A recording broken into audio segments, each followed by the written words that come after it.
Todos conocemos la historia, pero es importante recordarla.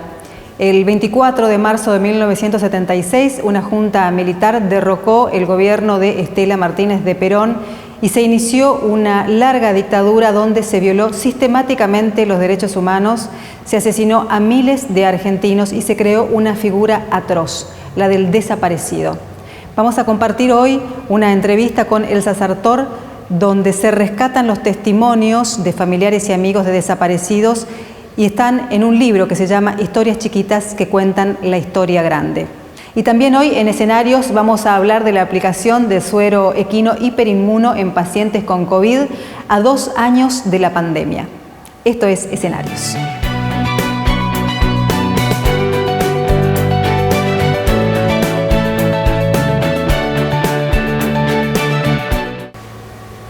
La provincia de Corrientes fue una de las primeras en utilizar el suero equino hiperinmune para el tratamiento de pacientes con COVID.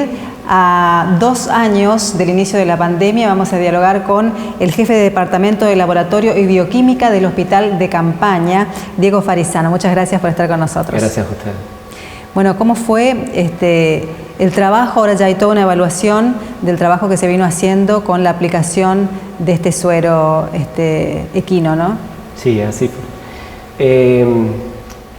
Si ustedes recuerdan un poquito, nosotros arrancamos con una pandemia donde poco se sabía de este virus y no había ningún tratamiento ni consensuado ni confirmado para esta nueva enfermedad. El desarrollo de esta patología también no estaba perfectamente establecido, cómo afectaba y cómo eran los procesos fisiopatológicos que llevan a la enfermedad. Si uno mira así, tratar pacientes desde los profesionales de la salud, tratar pacientes en este marco se hace sumamente difícil y nosotros, si bien en la facultad y siempre pregonamos la medicina basada en la evidencia, la realidad es que siempre las patologías ya están descriptas y los tratamientos ya están escritos. Esto fue realmente un desafío para nosotros. Y desde un primer momento Corrientes fue pionera en lo que es investigación de tratamientos para la COVID. De ahí es que nuestras ganas y deseos de investigar arrancó. Primero fue con plasma de convalecientes, que fue de público conocimiento, que era lo que desde el punto de vista científico tenía más evidencia y más chances de ser exitoso y de conseguir una respuesta rápida porque se sacaba de los enfermos. Y después también participamos en la investigación del uso de ivermectina, que fue otro tratamiento que era prometedor debido a su mecanismo. Y esto nos llevó al seguimiento de las nuevas terapéuticas, entre ellas era el suero equino hiperinmune. Muy ansiosos esperamos su aprobación, o sea, se venía hablando en el ambiente científico de que iba a salir, de que un laboratorio que es Immunoa estaba desarrollando el suero equino hiperinmune y estábamos atentos a su aprobación por el ANMAT y por el Ministerio de Salud, ya que no se puede realizar ningún tratamiento sobre humanos si no está aprobado por el ANMAT y por el Ministerio de Salud. En diciembre del 2020 se aprueba el suero equino hiperinmune bajo condiciones especiales. ¿Qué significa esto? Que son tratamientos que salen bajo consentimiento informado, justamente para enfermedades que no existen tratamiento. Claro. El consentimiento informado es el consentimiento del paciente, ¿no? O de la familia del paciente, por ahí. Exactamente, el consentimiento informado es lo que se le explica en palabras muy simples al paciente y al familiar, cuáles son los posibles beneficios y cuáles son los posibles eventos adversos. ¿Por qué digo posibles? Porque como era un medicamento nuevo, se hizo un estudio clínico controlado con placebo, randomizado, que significa que es aleatorizado, doble ciego, que significa que tanto el investigador como el paciente no saben cuál es placebo y cuál es el tratamiento, que siempre se hace eso en un tratamiento para su aprobación. Eso se hizo con 220 pacientes, que es un requisito que sí o sí hay que pasarlo para que se apruebe y demostrar de que no hace mal, ¿sí? Lo que principalmente se busca ahí es ver de que no tenga un efecto colateral y que tenga más probabilidades de mejorarle la salud al paciente que de generarle algún evento adverso. Desde ahí cumplía todas las normas para ser aplicados y justamente el 27 de enero nosotros empezamos a aplicar a nuestros pacientes, pero no había ni un antecedente clínico en el ámbito real, con pacientes reales, en un ambiente no controlado, con todas las comorbilidades que puede tener un paciente y con todas las complejidades que lleva el tratamiento en una institución y más aún grande y con coronavirus de por medio de una enfermedad que no se conocía. Entonces era empezar a ver cómo resultaba este tratamiento. Claro, una enorme responsabilidad también. Es una enorme responsabilidad. De allí es que lo primero que hicimos fue empezar a charlarlo entre nosotros y ver cómo respondían los pacientes. Aparentemente era totalmente subjetivo, todos los profesionales estábamos de acuerdo de que funcionaba, pero en ciencias lo que no se mide no se puede evaluar, o sea, esa es la rigurosidad científica y cuando se dice carece de evidencia o la evidencia no es sólida o concluyente se habla de esto.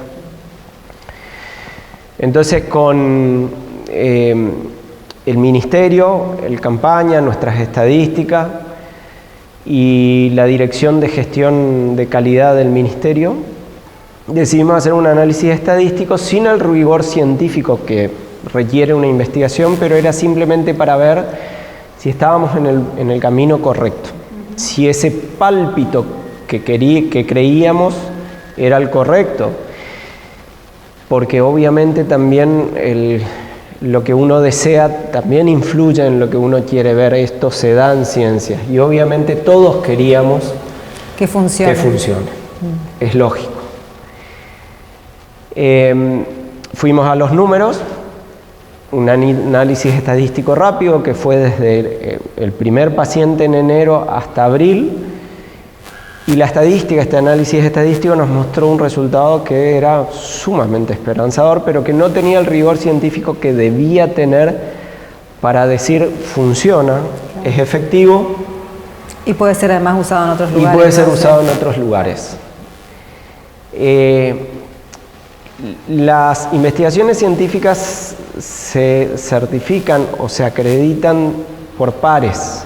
En base a esto nosotros nos pusimos en contacto con investigadores, con la gente del laboratorio de Immunova, por supuesto, porque son los fabricantes, con investigadores del Hospital Italiano y empezamos a desarrollar y esbozar lo que iba a ser la investigación. Ese proyecto de investigación se presentó en el Comité de Bioética de la Facultad de Medicina de la UNE, porque es obligatorio de que pase por un comité de bioética cuando hay investigaciones humanas, y se presentó en el Comité de Ética de Bioética del Hospital Italiano, o sea, los dos comités.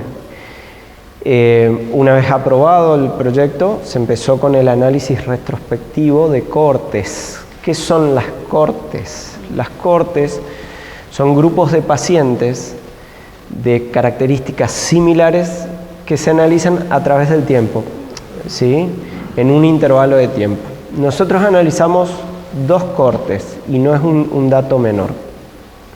Una cohorte que fue previa, que se atendió en el campaña, que tuvo COVID severa, diagnosticada y confirmada por nosotros en el campaña, pero fue previa al lanzamiento de suero equino hiperinmune. Por ende, no existe la más mínima probabilidad de que en ese grupo haya algún paciente tratado con suero equino hiperinmune. Sí, estaba tratado bajo los mismos estándares de cuidado, se llama, o sea, qué se le hace al paciente. Estaba atendido por los mismos profesionales, en el mismo centro y bajo los mismos recursos, con los mismos recursos. Esto también no es un dato menor. Significa que yo tengo un montón de variables que están aseguradas. No me van a cambiar, no puede haber otra causal de que me cambie el resultado de la investigación. La segunda cohorte fue posterior a esta, dejamos una semana de intervalo para que no exista posibilidad de que se crucen los pacientes y se analizaron los pacientes tratados. Estudiamos 1.350 pacientes, 1.300 historias clínicas que leímos. Fuimos 43 investigadores de campaña, médicos de salud pública, la mayoría recibidos de la Universidad Nacional del Nordeste. En mi caso y mi equipo no somos médicos, somos bioquímicos. Hubieron licenciados en sistema, hubieron estadísticos, el equipo era multidisciplinario, kinesiólogos, farmacéuticos. Cada uno aportó su conocimiento de acuerdo a su profesión y su punto de vista. Esto también es algo bastante raro y sin precedente para una investigación. De los 1.350 pacientes que estudiamos, se les seleccionaron 841 para el estudio. Esa investigación, que llevó un año, nos arrojó, nosotros esperábamos que el valor sea aproximadamente arriba de 3. ¿Sí? En la investigación con datos duros está más detallado, no quiero entrar con datos aburridos. Nosotros obtuvimos en la reducción de la mortalidad, nosotros decíamos que si la reducción de la mortalidad era menor al 3%, ya era significativo, ya nuestro trabajo valía la pena. Nosotros obtuvimos una reducción de mortalidad del 41%. Altísima. Altísima. Obviamente, más que satisfactorio, y obviamente estábamos muy felices del resultado. Esto fue evaluado por los investigadores del hospital italiano. Justamente esto se hace, alguien genera los valores, otro trata de ver a ver si no hubo algún error metodológico o hay algo que se llaman confundidores. Confundidores es que yo analizo una variable que varía en las dos poblaciones, ¿sí? Siempre se pone como ejemplo pacientes que toman café y tienen cáncer. Hay un ejemplo clásico de eso. ¿Por qué? Porque el que toma café generalmente fuma más. Y lo que yo estoy mirando está mal, es un confundidor. O sea, el problema es el fumador, no es el café. Eso es un confundidor. Entonces, se trabajó mucho con los confundidores, lleva mucha discusión de los investigadores. Imagínense lo que es esto. Hasta que llegamos a esta conclusión que fue de público conocimiento. ¿Qué significa ese 41%? De cada 10 pacientes que tenían una chance altísima de morir, o sea, de cada 10 pacientes que iban a morirse por la enfermedad, 4 se salvaron por el uso de esta terapéutica. Pasado a números generales, por cada 100 pacientes que recibieron el tratamiento completo en Corrientes o en el resto del país, porque ya llevan 25.000 pacientes recibidos que recibieron suero equino en todo el país. 7 de cada 100 se salvaron por el uso de suero equino, de toda la población que tuvo coronavirus. O sea, creo que está de más decir de que el valor de una vida no tiene precio. Imagínense. Totalmente. 7. Sí, en las estadísticas por ahí parecen números nada más, pero son vidas de personas. Son digamos. Vidas, son padres de familia, son sí. Hermanos, ¿sí? Y cualquier familiar le hubiese gustado que esté dentro de esos 7 su familiar. Esto fue algo sin precedente para la región. Esto jerarquiza a la medicina tanto de Corrientes como de la nación.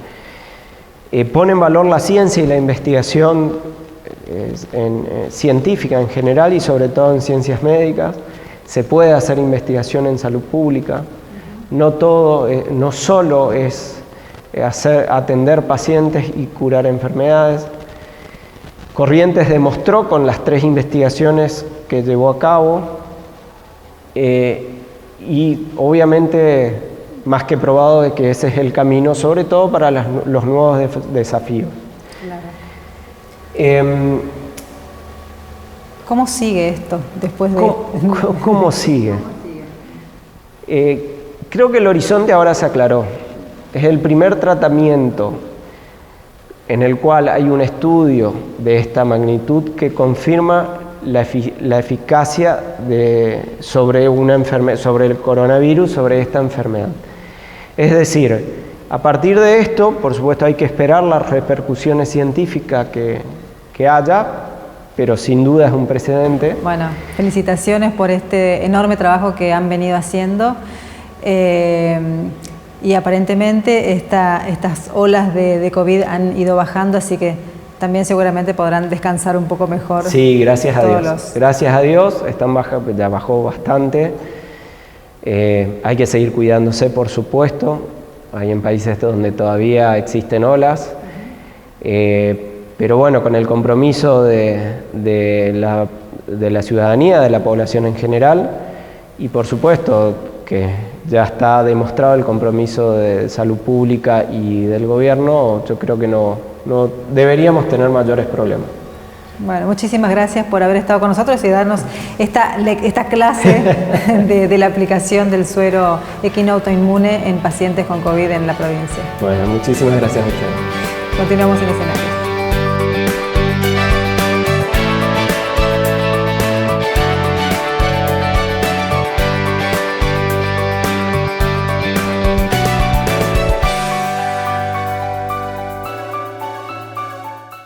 Desde el gobierno provincial pusimos en marcha un plan integral de recuperación de Corrientes después de los incendios. Eximimos de todos los impuestos a los productores rurales y destinamos 2.800 millones de pesos a asistirlos, con subsidios y créditos blandos y un año de gracia. Creamos el programa Renacer Iberá, con 200 millones destinados al Plan Iberá y otros 200 millones para el Centro Aguará de Recuperación de Fauna. Vamos a reequipar los 47 cuarteles de bomberos voluntarios y estamos rediseñando toda la estructura de prevención y lucha contra el fuego. Corrientes somos todos. Del 21 al 31 de marzo, aprovecha la semana de la chapa en Familia Bercomat. Encontrá aislantes, chapas, tubos y mucho más con hasta 40% de descuento junto a la mejor financiación. Vení, que estas ofertas son de fierro. Verte bien, hoy es un lindo día para verte bien, hoy es un lindo día para verte bien, hoy es un lindo día para verte bien, para verte bien.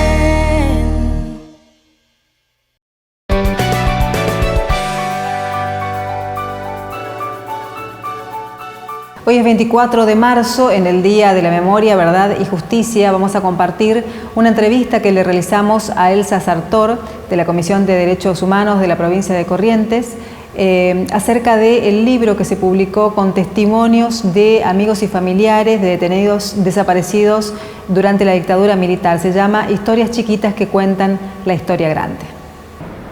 Mira, en este caso en particular nosotros venimos escuchando y leyendo y viendo testimonios, felizmente, desde que empezamos la democracia, esta etapa democrática.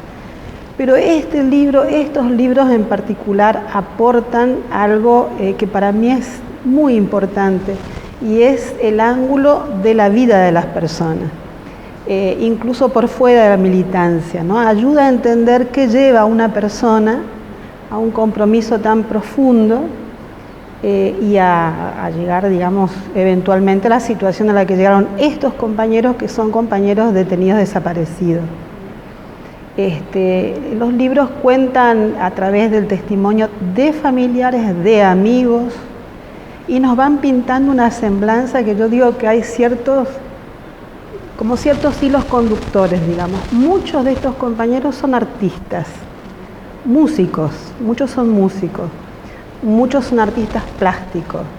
Tenemos deportistas de primerísima línea, tenemos personas muy divertidas, o sea, son personas especiales, como lo somos todos, digamos, ¿no? Pero me gusta verlo ahí, me parece bueno verlo ahí, porque a veces uno tiene una imagen muy recortada de la víctima y en realidad acá hay jóvenes y personas llenas de sueños, de alegría de vivir y de muchas ganas de que esa vida que tenían fuera multiplicada, ¿no? Y en hay dos tomos. En el primer tomo vos hiciste un trabajo sobre las ligas agrarias. Sobre las ligas agrarias, porque bueno, este libro nace al impulso de MEDES. que es un organismo de derechos humanos de la ciudad de Goya, Memoria, Derechos Humanos y Solidaridad. Y lo compila, lo construye Mabel Fernández, que es una compañera de Goya, profesora de literatura, formada en el histórico Instituto de Devoto, de Monseñor Alberto Devoto. Y bueno, acá se recupera en primera instancia, en el primer tomo, la historia de compañeros de las ligas agrarias del Movimiento Rural de Acción Católica. Entonces resultaba interesante hacer como una especie de introducción histórica de cómo devenimos y cómo llegamos a ese punto de las ligas agrarias en 1971 acá en Corrientes, digamos, ¿no? Un proceso que también es muy interesante y lo van ilustrando los distintos compañeros, digamos, con sus vidas, porque es una epopeya que surge en los años 50 ya. Claro. Entonces son 20 años de una trayectoria de construcción que para la forma actual de construcción política nos hemos olvidado un poco de los procesos históricos, digamos, ¿no? Y queremos ver todo muy... parece una fiebre de nuestro tiempo, es todo ya, todo ahora, ¿no? Sí. La fotografía del momento. El evento, sí, así es. ¿Qué ha quedado de todos estos procesos? Además de estas historias, por supuesto. Yo creo que queda mucho. Lo que pasa es que hay el proceso de digesta de la historia tiene altibajos, digamos, como cuando vos comes algo muy pesado, lleva tiempo y no sabes qué tanto te afectó y tiempo después vas identificando, digamos, ¿no? Y creo que eso ocurre con la historia. Los procesos históricos tan profundos, tan dolorosos, con tanta muerte de personas, muerte de sistemas, porque acá hay que ver que murió un sistema político de organización del Estado. Murió, y hay que ver cómo hacemos otro, lo estamos intentando desde hace bastante tiempo, pero digo, estos procesos tan profundos, tan violentos, porque la única forma de destruir lo que se destruyó fue con esta violencia, lleva tiempo que sedimente, que pase el pánico de los contemporáneos. Yo tengo nietos que te dicen, abuela, yo escucho la sirena de la policía y me da miedo. Ellos no han vivido esto, digamos, ¿no? Pero es como, digo, un caso cercano, pero como que todos tenemos todavía inscripta en nuestra memoria viva, digamos, el temor, el terror, la indefensión. Entonces creo que eso va con el tiempo sedimentando. Y los pibes de ahora, yo veo que van tomando aspectos, van tomando el valor de la lucha, pero le van imprimiendo otras características. Y es bueno que así sea, digamos, ¿no? Que tiene que ver con esta época que todavía yo considero que no hemos podido interpretar en su magnitud. Bueno, vos hablabas de la indefensión, hablabas de un Estado de derecho y un sistema político que fue totalmente aniquilado, digamos, por la dictadura. Hablar de derechos humanos hoy, dentro de un proceso democrático, ¿qué significa? ¿Qué abarca? ¿Qué poblaciones tenemos que insertar dentro de los derechos humanos vulnerados, si se quiere? Bien. Los derechos humanos, en realidad nosotros los recortamos por fuerza, ¿no es cierto?, al tema de memoria, porque, bueno, fue lo que nos tocó. Los derechos humanos nacen después de las guerras mundiales, digamos, ¿no?, como un esfuerzo denodado para no repetir aquellas atrocidades de las guerras. Entonces, es importante reconocer, en primer lugar, que los derechos humanos no son los jurídicamente reconocidos. Los derechos humanos preexisten y luego, si tenemos suerte, son plasmados en leyes, digamos. Pero en primerísimo lugar, para reconocer que es un derecho humano es lo que hace que la persona sea persona, plenamente, ¿no es cierto? Entonces rápidamente advertimos que hay una cantidad de problemáticas que atentan contra el ser persona, que atentan contra los derechos de las personas, personalísimos, sociales, de todo tipo. Por lo tanto, yo creo que hay un avance significativo en este momento, incluso de los organismos de derechos humanos que tradicionalmente se ocuparon del tema dictadura, de desapariciones, crímenes y todo lo demás, vinculado al proceso del genocidio, digamos, ¿no? Sin embargo, ahora y cada vez más incluso estos organismos se van aproximando a otras temáticas y van incorporando otras temáticas. Por ejemplo, los presos. Sabés que tenemos varios organismos, bueno, acá la Red de Derechos Humanos en Corrientes Capital, que trabaja la situación específicamente de la violencia policial, la violencia institucional, pero también en el interior de la provincia. En este momento en Corrientes hay muchas organizaciones de derechos humanos locales.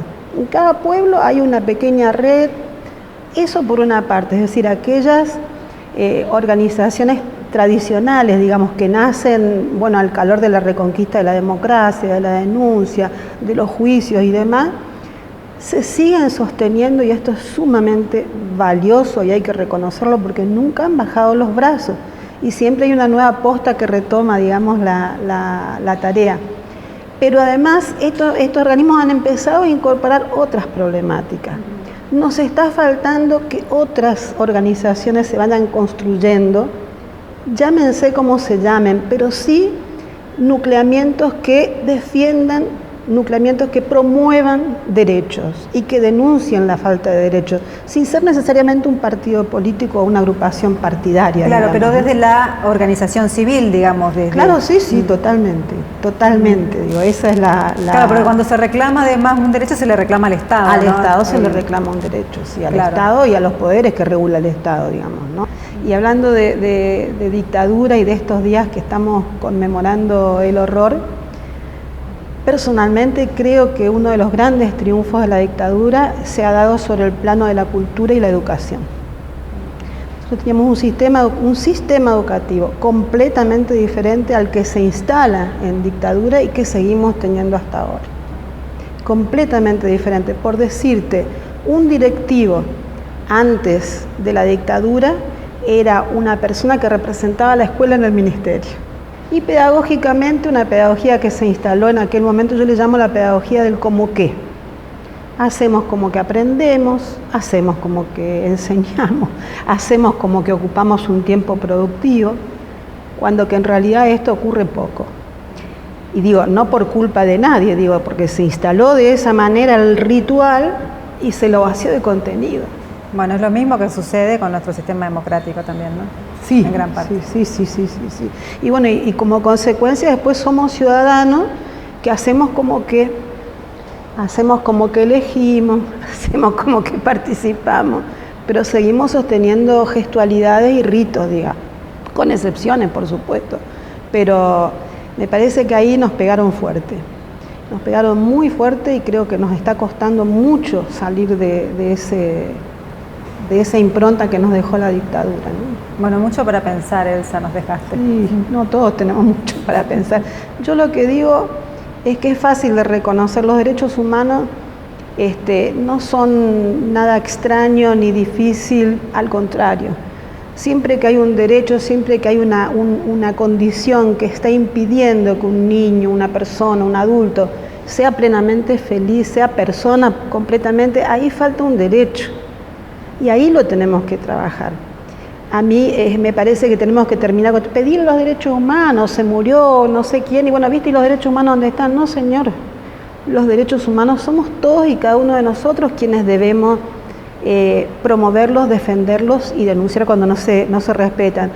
Pero no necesariamente en un organismo. Participemos en el barrio, en la iglesia, donde fuera, digamos. Participemos activamente, que es la única forma de dar vuelta, digamos, esta maquinaria en la que estamos.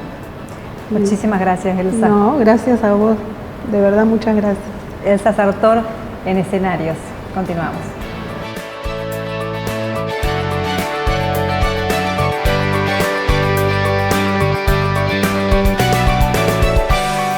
Del 21 al 31 de marzo, aprovecha la semana de la chapa en Familia Bercomat. Encontrá aislantes, chapas, tubos y mucho más con hasta 40% de descuento junto a la mejor financiación. Vení, que estas ofertas son de fierro.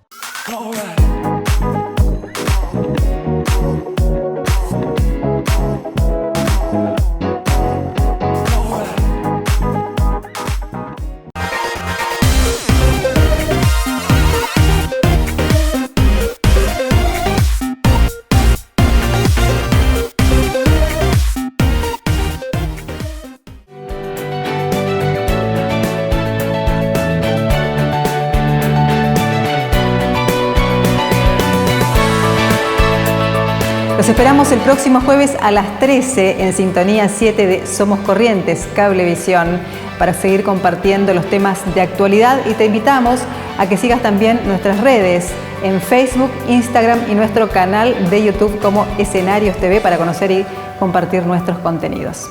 Hasta el próximo jueves.